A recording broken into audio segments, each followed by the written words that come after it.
Welcome back. Today let's make this salted egg pumpkin dish. Dip your sliced pumpkin in flour and then in egg and fry them in a frying pan for a few minutes till it's crispy on both sides.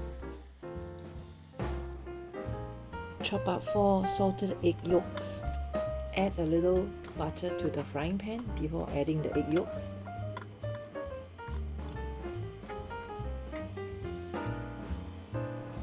Slowly cook the salted egg yolks over low fire till they turn into a creamy texture.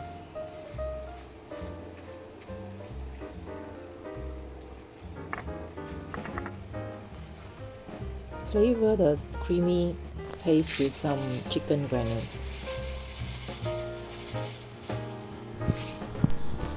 Add the cooked pumpkin slices to the paste and coat them evenly in the savory cream paste.